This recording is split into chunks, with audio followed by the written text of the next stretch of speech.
नमस्कार, सुबह की बड़ी खबर देख रहे हैं आप। आपके साथ मैं हूं ललित प्रजापति और शुरुआत करेंगे बड़ी खबर खंडवा से जुड़ी हुई। खंडवा में टंटिया मामा, टंटिया भील के नाम पर आप इन्हें जानते हैं, टांटिया भील के नाम पर भी आप इन्हें जानते हैं। उनके जन्मस्थली बड़ौदा अहीर से आज सूर्य क्रांति गौरव कलश यात्रा, इसकी आज शुरुआत होगी। सीएम शिवराज इसकी शुरुआत करेंगे।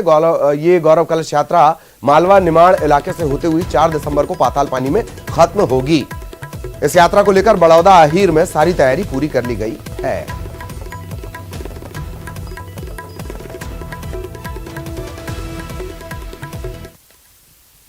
थे उनकी जन्मस्थली जो है बड़ौदा अहीर, वहाँ से वो कार्यक्रम जो है टंटिया मामा की जन्मस्थली से निकलेगी यात्रा और उसका शुभारंभ माननीय मुख्यमंत्री जी करेंगे। यात्रा बड़ौदा अहीर में जो उनकी स्मारक बनी है उस स्मारक से स्टार्ट होगी, वहाँ पे एक जनसभा भी होगी और वहाँ से स्टार्ट होते हुए ये यात्रा खंडवा में 2 दिन लगभग चलेगी। कल ये यात्रा यहाँ से निकल के पंडाना होते हुए नेपानगर जाएगी और नेपानगर से वापस आके रात्रि विश्राम सिंगोट में होगा। उसके बाद अगले दिन 28 तारीख को सिंगोट से स्टार्ट होके ये यात्रा आशापुर खालवा होते हुए खंडवा आएगी और खंडवा से छेगांव माखन होते हुए शाम में लगभग 6 बजे ये अपने ज़िले से छोड़ के भिकनगांव में एंटर करेगी।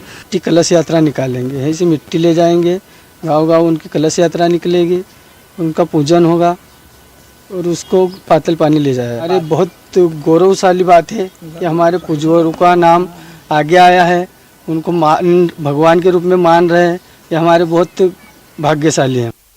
तो आज से होगी गौरव कलश यात्रा की शुरुआत। सीएम शिवराज इसकी शुरुआत करेंगे। गौरव कलश यात्रा मालवा निमाड़ से होती हुई 4 दिसंबर को पाताल पानी पर खत्म होगी। सहयोगी जितेंद्र हमारे साथ जुड़े हुए हैं और ज्यादा जानकारी के साथ जितेंद्र के पास आपको लिए चलेंगे, चर्चा करेंगे उनसे।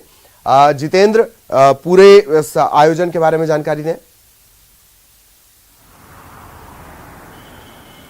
देखिए ललित, अगर बात करें तो जननायक टंटिया मामा को लेकर जिनकी पुण्यतिथि है 4 दिसंबर को इंदौर में बड़ा कार्यक्रम होना है। इसे लेकर मुख्यमंत्री शिवराज सिंह चौहान खंडवा के पंडाना में सूर्य क्रांति कलश यात्रा में शामिल हो रहे हैं। इस गौरव कलश यात्रा में सभी लोगों से अपील की गई है कि जननायक टंटिया मामा की इस कलश यात्रा में लोग सहभागी बने और उनके जो कलश यात्रा है उसका जगह जगह पर कई जगह पर स्वागत होना है। तो आज पंडाना का जो पूरे वहाँ पर कलश यात्रा निकाली जा रही है, इस दौरान मुख्यमंत्री शिवराज सिंह चौहान वहाँ पहुँचेंगे, लोगों से आह्वान करेंगे और जननायक टंटिया मामा की जो कलश गौरव कलश यात्रा है उसमें शामिल भी होंगे। और कह सकते हैं कि बड़े पैमाने पर ये आयोजन किया जा रहा है। 4 तारीख को जिस तरह से ये आयोजन इंदौर में होने जा रहा है उससे लेकर पूरी तैयारी भी प्रशासन ने कर ली है। तो कह सकते हैं कि वहाँ इंदौर में जिस तरह से नामकरण को लेकर भी मामा टंटिया मामा के नाम पर नाम रखने की बात कही गई है, स्टेशन का नाम बदलने की मांग की गई है। तो जो एक समाज है ये काफ़ी खुश नज़र आ रहा है और इस कलश यात्रा को लेकर पूरी तैयारियां की जा रही हैं। चलिए, बहुत बहुत शुक्रिया जितेंद्र आपका। जितेंद्र लगातार नजर बनाए हुए हैं, उनके जरिए आगे भी अपडेट हम अपने दर्शकों तक पहुंचाएंगे। अगली खबर ग्वालियर से। आरएसएस प्रमुख मोहन भागवत ग्वालियर पहुंच गए हैं।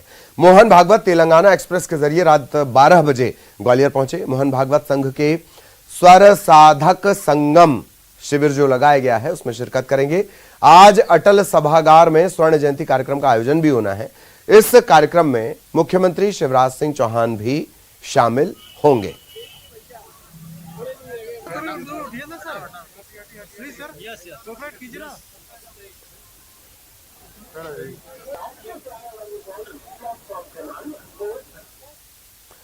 और भोपाल के प्रसिद्ध मिंटो हॉल का नाम बदल दिया गया है। सीएम शिवराज ने ऐलान किया कि मिंटो हॉल को अब कुशाभाऊ ठाकरे हॉल के नाम से जाना जाएगा।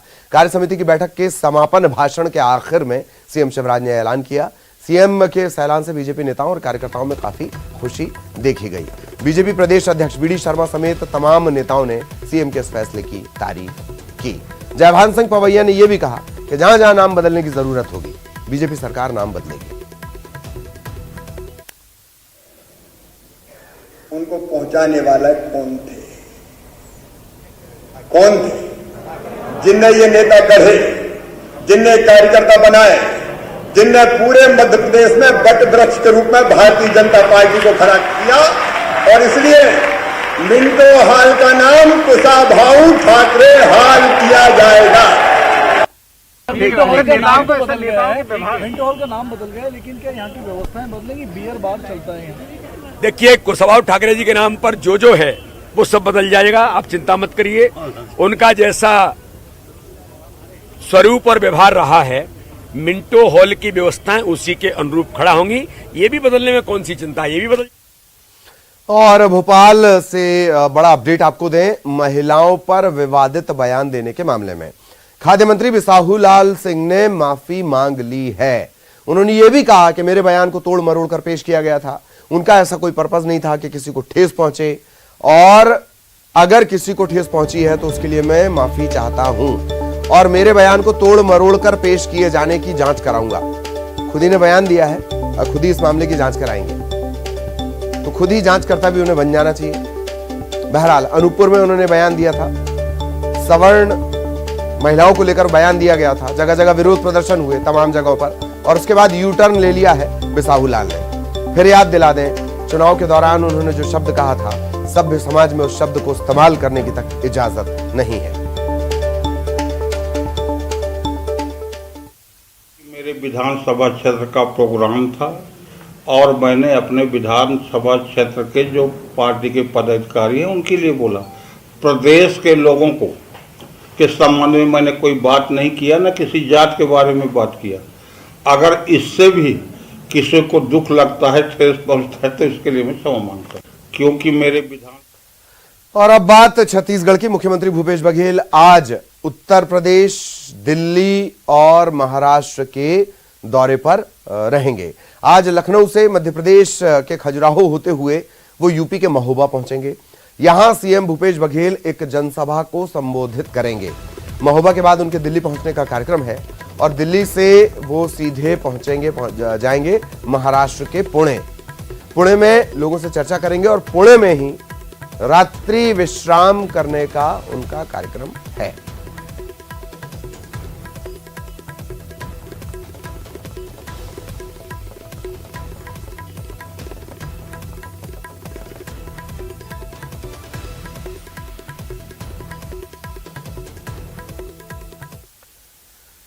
इधर नगरीय निकाय चुनाव को लेकर आज बड़ी बैठक होने वाली है। राज्य निर्वाचन आयोग में राजनीतिक दलों के साथ ये बैठक होगी। आचार संहिता, चुनाव के नियम, कोरोना गाइडलाइन, इन सब को लेकर इस बैठक में विस्तार से चर्चा होगी। दोपहर 1 बजे राज्य निर्वाचन आयोग में आयुक्त ठाकुर राम सिंह इनकी अगुवाई में बैठक होनी है। आपको फिर याद दिला दें, 10 जिलों के 15 निकायों के लिए आज से नामांकन शुरू हो जाएगा। अधिसूचना जारी हो जाएगी, निर्वाचन सूचना का प्रकाशन किया जाना है, आरक्षण के संबंध में जानकारी दी जानी है, मतदान केंद्रों की जानकारी भी आज दी जाएगी। 15 नगरीय निकाय हैं, 20 दिसंबर को वोटिंग होगी, 23 दिसंबर को नतीजों का ऐलान होगा।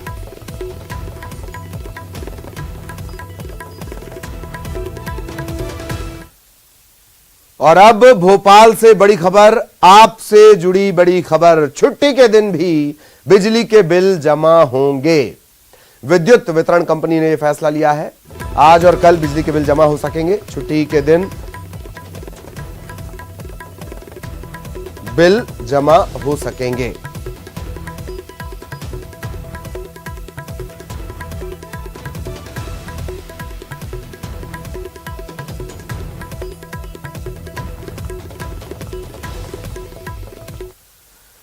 और अब खबर दंतेवाड़ा से। नक्सलियों ने रेल पटरी उखाड़ दी है, मालगाड़ी को डिरेल कर दिया है।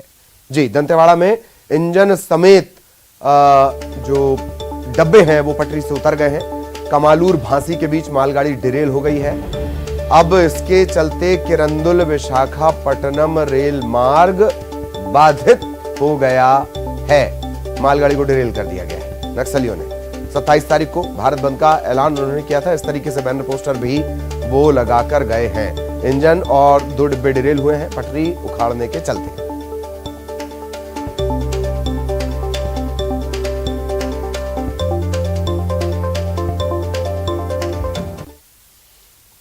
और रौब जमाने के लिए, धौस दिखाने के लिए क्या गोली मारी जा सकती है? अगर मसला ग्वालियर का हो तो जरूर। ग्वालियर से बड़ी खबर, रौब जमाने के लिए गोली मार दी गई। चाय पी रहे युवक पुष्पेंद्र तोमर, इसे गोली मार दी गई है। 2 गोली मारी गई है। इलाज इसका लगातार चल रहा है। बंटी बदरिया नाम के युवक पर आरोप है, गोली मारने के आरोप है। वर्चस्व को लेकर दोनों के बीच विवाद चल रहा था, और इसी में चाय पी रहे पुष्पेंद्र को गोली मार दी गई। 2 गोली लगी है। पुष्पेंद्र का इलाज चल रहा है। पड़ाव थाना इलाका लगता है, तानसेन नगर की यह घटना है।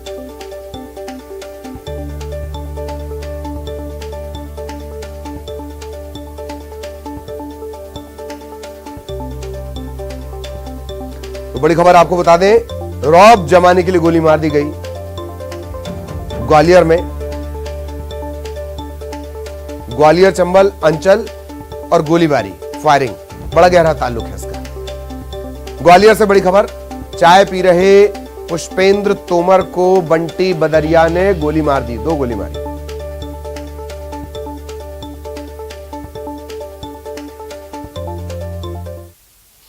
और खबर बिलासपुर से, जहां भीड़ का बेरहम चेहरा सामने आया। चोरी के संदेह में 2 लोगों की जमकर पिटाई की गई। छात्रा की पहचान करते ही छात्रा ने आइडेंटिफाई किया, पहचाना, और उसके बाद भीड़ पागल हो गई, बेरहम हो गई, वहशी हो गई। अब यह वीडियो वायरल हुआ है और आईजी एसपी ने इस मामले में संज्ञान लिया है। सिविल लाइन थाने में एफआईआर दर्ज की गई है। इमलीपारा की पूरी घटना है। बिलासपुर से बड़ी खबर, भीड़ भयंकर, भीड़ का खूंखार चेहरा।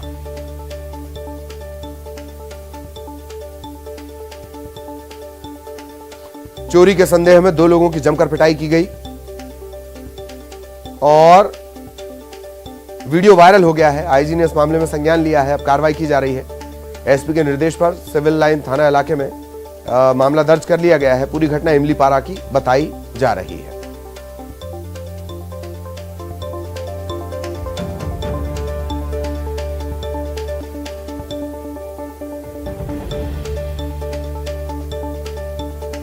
तो भीड़ का बेरहम चेहरा सामने आया है। चोरी के संदेह में 2 लोगों की जमकर पिटाई की गई है। भीड़ के भयंकर होने की, वहशी होने की, बेरहम होने की एक और तस्वीर आपसे निवेदन के इस तरह कानून को अपने हाथों में ना लें। कानून व्यवस्था के लिहाज से ये ठीक नहीं। कानून को अपने हाथ में लेना, इस तरीके से किसी के साथ मारपीट करना कतई जायज नहीं करार दिया जा सकता। 2 लोगों की जमकर मारपीट, वीडियो वायरल हुआ है। आईजी और एसपी ने संज्ञान लिया है। एफआईआर दर्ज कर दी गई है और इस वायरल वीडियो में नजर आ रहे चेहरों को अब इनकी तलाश की जा रही है। इन लोगों की तलाश की जा रही है।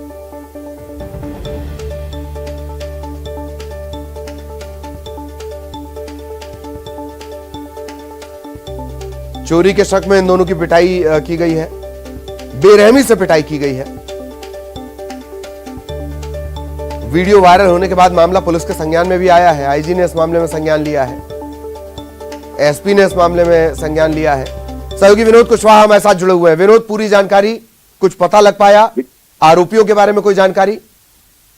देखिए ललित, ये पूरा मामला जो है, एक छात्रा के कमरे से मोबाइल चोरी होने का मामला है। दरअसल जसपुर की एक छात्रा है जो कि वहां पर हॉस्टल में, जो प्राइवेट हॉस्टल होते हैं इमलीपारा में, वहां पर रह रही थी। और ऐसा उसने जानकारी दी कुछ लोगों को कि 2 लोग जो है वो संदेही के आधार पर थे, उन्होंने मोबाइल चुरा लिया है। और बस लोगों को, ये जो लोग थे जिन पर लोगों ने लात घूसे से पिटाई की, दरअसल पन्नी बीनने वाले, रद्दी जो बीनते हैं, वो लड़के थे, नाबालिग हैं ये। और जैसे ही लोगों को ऐसा पता चला कि इन लोगों ने मोबाइल चोरी किया है, उसके बाद कानून को हाथ में ले लिया इन लोगों ने और उनकी लात घूसों से जमीन पर पटक कर पिटाई शुरू कर दी। ये जाने बूझे कि वाकई ये चोर हैं या नहीं, इन्होंने मोबाइल चुराया है नहीं। काफी देर तक ये जो ड्रामा है वो सड़क पर चलता रहा और उसके बाद किसी शख्स ने इसका वीडियो बना लिया और इसको सोशल मीडिया में वायरल कर दिया। ये पूरा वीडियो जो है वो आईजी के पास पहुंचा। उन्होंने जांच की, वीडियो को देखा और गंभीर बताया। एसपी को जांच के निर्देश दिए हैं और एसपी ने भी इस घटना की निंदा की है। उनका कहना था कि अगर वो चोर थे, अगर उन्होंने मोबाइल चुराया था तो पुलिस को हवाले करना चाहिए था। इस तरह से लोगों को कानून अपने हाथ में नहीं लेना चाहिए था। तो इस तरह की घटना को लेकर गंभीर तो है पुलिस, लेकिन जिस तरह की सतर्कता बीच में बरती गई थी कि सीएम ने निर्देश दिए थे कि किसी भी तरह के क्राइम का ग्राफ नहीं बढ़ना चाहिए, अधिकारी जो है सड़कों पर दिखाई देना चाहिए, लेकिन ये कहीं ना कहीं औपचारिकता करता हुआ दिखाई दिया कि 2-3 दिनों तक तो पुलिस मुस्तैद नजर आई और उसके बाद एक बार फिर से ललित जो है घटनाओं का ग्राफ, कहें अपराधों का ग्राफ जो है वो बिलासपुर में फिर से बढ़ने लगा। ललित, चलिए, बहुत बहुत शुक्रिया विनोद इस तमाम जानकारी के लिए।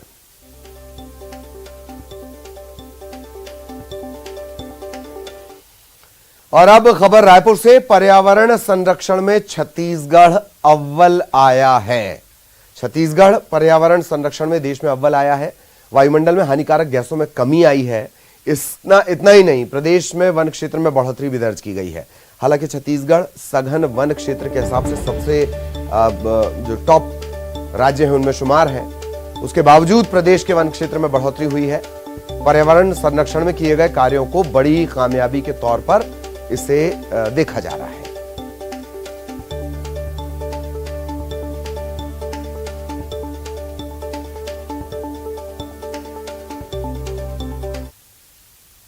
और यहां रुकेंगे एक ब्रेक के लिए।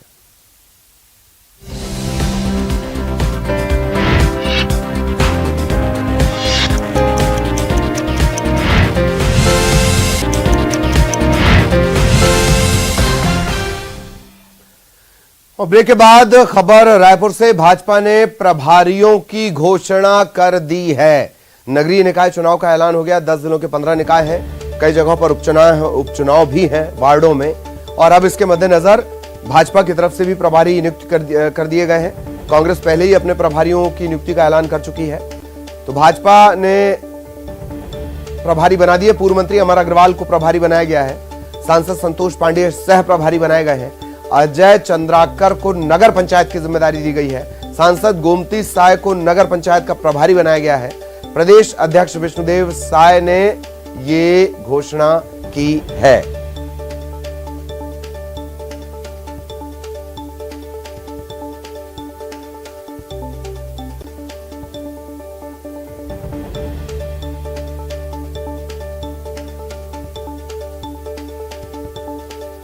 तो भाजपा ने निकाय चुनाव के मद्देनजर प्रभारियों के नाम का ऐलान कर दिया है। पूर्व मंत्री अमर अग्रवाल प्रभारी बनाए गए हैं। सांसद संतोष पांडेय सह प्रभारी। अजय चंद्राकर को नगर पंचायत की जिम्मेदारी मिली है। सांसद गोमती साय नगर पंचायत प्रभारी।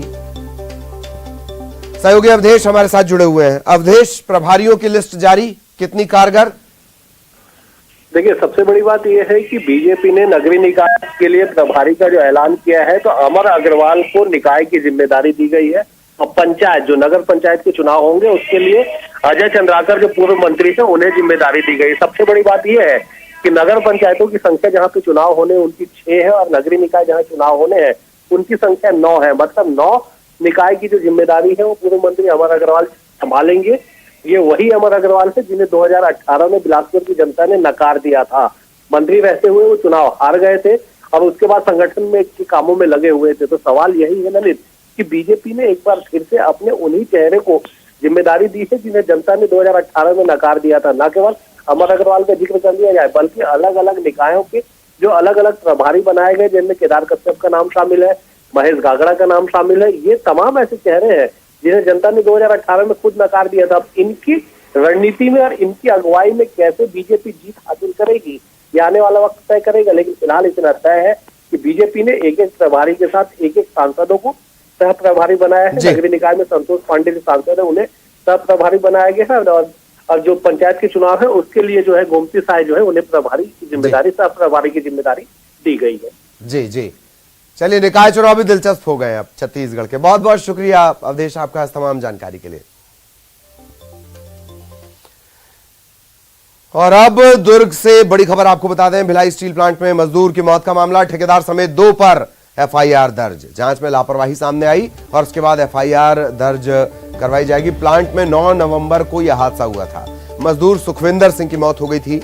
भट्टी पुलिस ने इस मामले में कार्रवाई की है। 2 के खिलाफ मामला दर्ज, इसमें ठेकेदार भी शामिल है। बीएसपी में मजदूर की मौत का मामला, 9 नवंबर का पूरा घटनाक्रम, ठेकेदार समेत 2 पर एफआईआर दर्ज।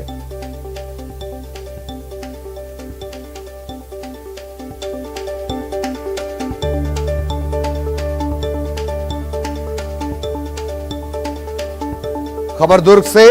भिलाई स्टील प्लांट में मजदूर की मौत का मामला है। 9 नवंबर को ये हादसा हुआ था और अब ठेकेदार समेत 2 लोगों पर एफआईआर दर्ज की गई है। जांच की गई, प्रारंभिक जांच, और उसके बाद लापरवाही सामने आने पर यह एफआईआर दर्ज हुई है। प्लांट में 9 नवंबर को यह हादसा हुआ था। सुखविंदर सिंह की जान चली गई थी, मजदूर सुखविंदर सिंह की। अब भट्टी पुलिस ने यह कार्रवाई की है। 2 पर एफआईआर दर्ज की गई है लापरवाही को लेकर। भिलाई स्टील प्लांट बीएसपी में मजदूर की मौत का ये पूरा मामला है।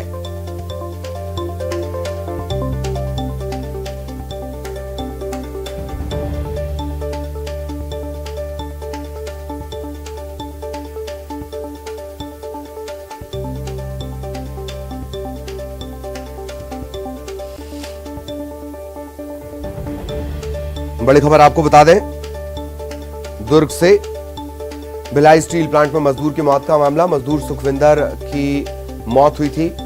ठेकेदार समेत 2 पर एफआईआर दर्ज की गई है। प्रारंभिक जांच में लापरवाही पाई गई। 9 नवंबर का यह पूरा हादसा है। सुखविंदर की जान चली गई थी।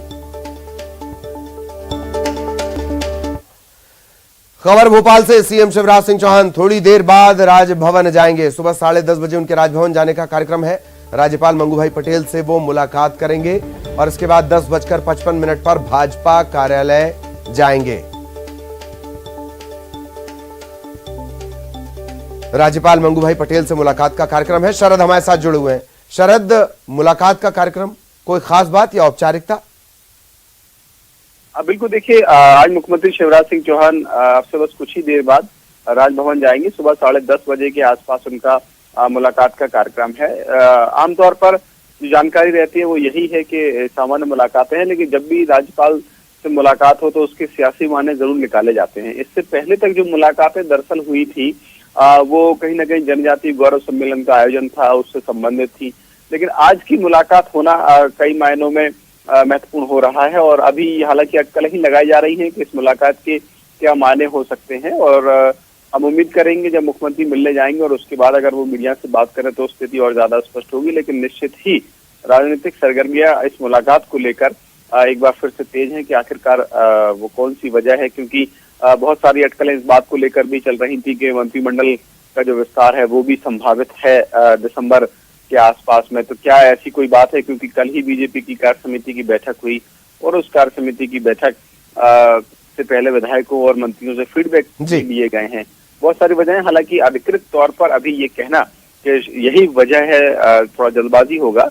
लेकिन हाँ, इसके राजनीतिक मायने जरूर निकाले जा रहे हैं जो आज मुलाकात होनी है। और हालांकि मुख्यमंत्री मुलाकात के बाद फिर बीजेपी प्रदेश कार्यालय भी जाएंगे। चलिए, बहुत बहुत शुक्रिया शरद। और शरद की नजरें लगातार बनी रहेंगी। आगे भी इस मुलाकात और इस बात के अपडेट हम अब तक पहुंचाते रहेंगे।